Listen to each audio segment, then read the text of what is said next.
La ville d'Arnes, dans le Pas-de-Calais, accueille de nombreux clubs sportifs évoluant en haut niveau national. Pour comprendre cette réussite, nous sommes allés à leur rencontre, avec notamment l'équipe féminine du volley-club arnésien. C'est une longue histoire. Moi, j'ai créé le club en 80, parce que j'ai travaillé à la 3 salles d'Igode, donc j'étais employé municipal. Et avec mon épouse, on a créé le club en 80, enfin le club, oui, on a fait le club avec quelques copines pour essayer de créer une équipe. Donc on était en UFOLET pendant 2 ans. Et comme on est fini première, on s'est après engagé en départemental, et puis on est parti de départemental jusqu'à la nationale 1 actuellement, c'est-à-dire 2e niveau national, en 44 ans. Donc l'historique du club, c'est ça. Mais après, sur les équipes, on a 10 équipes, dont 8 équipes de jeunes, une équipe en national 3. Et Élite, ça correspond, c'est le 2e niveau national. Je compare toujours par rapport au football, ça correspond à la Ligue 2 du foot. Et là actuellement, on avait calculé un peu, ça fait 24 ans qu'on est au 2e niveau national sans avoir descendu d'une division. Bonjour, je m'appelle Cassandra Plantin, j'ai 23 ans. Je suis étudiante en marketing en dernière année de master et je suis aussi volleyeuse à Arnes. Arrivée en août pour préparer la saison, on a su qu'on était en Elite Access, donc ça met une grosse pression d'un coup. Mais en soi, c'est tout nouveau quand même pour nous. Enfin, on se retrouve avec les 8 meilleurs directement, alors que de base on était avec une poule de 12, donc c'est quand même assez homogène. Je m'appelle Axléa, j'ai 21 ans et donc du coup je suis volleyeuse au volley-club arnésien. Mon seul club depuis toute petite, je suis là depuis que j'ai 3-4 ans à peu près et j'ai jamais changé de club. J'ai ma famille qui est volleyeur, donc j'ai ma maman et mon papa qui sont anciens volleyeurs et après par la suite j'ai mon frère qui a suivi aussi et mon grand-père aussi qui a suivi, donc toute une famille de volleyeurs. Alors moi je m'appelle Elena de Castro Lorenzo, j'ai 30 ans, je viens de Serbie et je joue au poste de Recep 4. C'est ma 3e saison ici à volley-club arnésien. Et voilà, après Serbie, j'étais à l'université, je fais à volley mes études dans le même temps aux États-Unis. 2 ans, je fais Missouri, 2 ans Californie, donc ça c'était une très bonne expérience. Après, j'ai joué ici 2 ans à France. Après ça, je suis partie à Bulgarie. Là, on a joué un peu haut niveau, on jouait des Capes d'Europe, on est fini à 2e à championnat là-bas. Moi qui suis pas internationale, ça me permet déjà de rencontrer des filles parce que elles c'est leur carrière, c'est leur métier, qui n'est pas le mien pour le moment. Et ça permet vraiment de moi-même me professionnaliser parce que je suis arrivée ici toute jeune et c'était pas forcément mon objectif d'être professionnelle. Et du coup, de voir des filles qui font que ça, etc., ça permet de voir que c'est possible. Et ces sections sport-études, là, pour vous, c'est quelque chose d'intéressant. Il faut encourager les jeunes à aller vers ces sections. Moi, je suis pour, parce que déjà, humainement, ça t'apprend plein de choses. Ça t'apprend à vivre tout seul, sans tes parents, dans un internat. T'es hyper autonome, et puis tu découvres la vie en communauté. Ça permet de savoir... vraiment vivre avec les autres. Et côté volley, je trouve ça important parce que moi je venais d'un petit club qui est ok, il est formateur chez les jeunes, mais à partir d'un certain âge, on cherche la performance, on cherche à s'entraîner plus souvent. Et j'avais la chance de m'entraîner quasi tous les jours. Mais en rentrant dans une structure comme ça, ça te permet que dès tes 16 ou même maintenant ça rajeunit, dès tes 13 ans, de te professionnaliser vraiment, à t'entraîner régulièrement, à être concentré à l'entraînement, à écouter le coach. C'est vraiment professionnel dès tes 13 ans. Oui, la formation c'est primordial, c'est la priorité du club. Le club est connu dans toute la France par rapport à sa formation.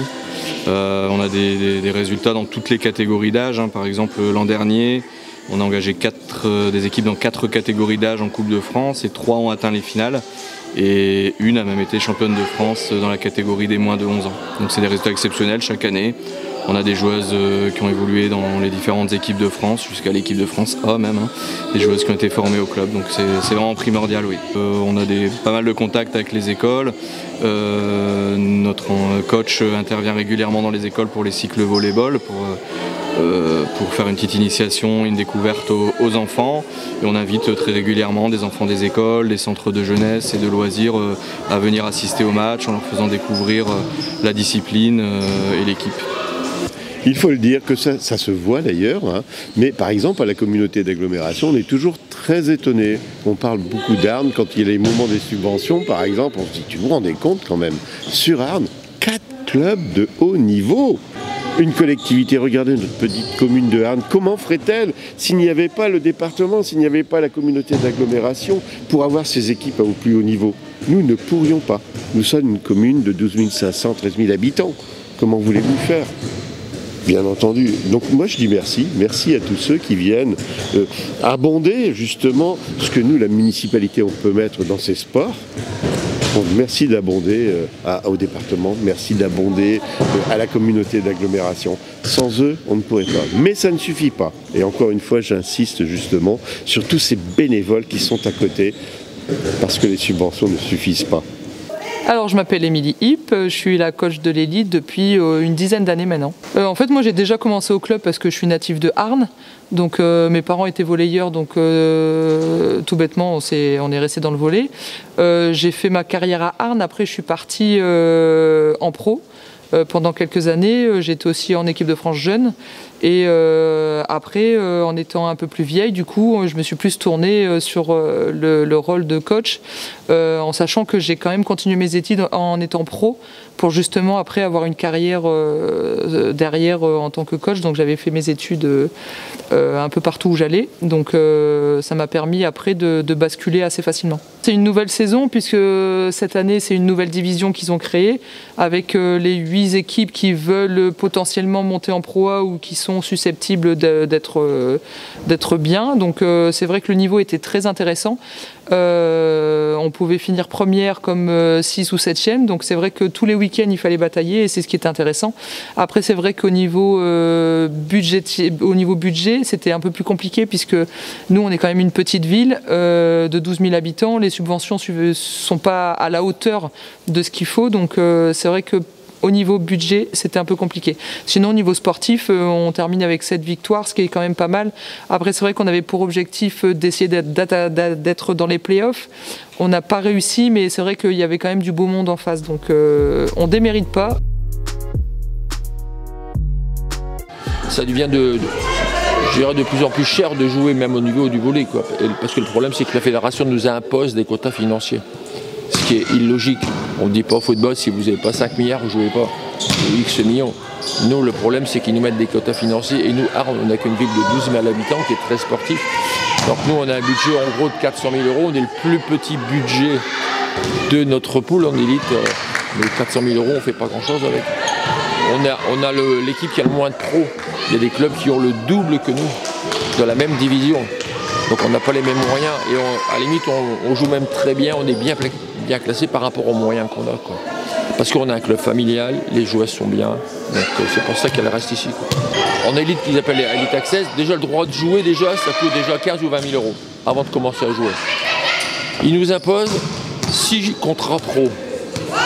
Donc on a envie d'avoir 6 joueuses, contrats joueuses professionnelles. Si on monte l'année prochaine en Elite Access, ils nous imposent 500 000 €, ils vont augmenter le nombre de pros. Donc qui dit joueuses professionnelles, salaire, charge, appartement, billets d'avion aller-retour dans leur pays d'origine. C'est ça qui coûte le plus cher. La Pro B en garçon maintenant, c'est 1 million €. Nous, si on les monter au niveau au-dessus, c'est 1 million €, minimum. Donc c'est un peu comme un budget familial. Si on a X euros, à la fin de l'année, il faut rester avec X euros. On ne peut pas être en déficit, quoi.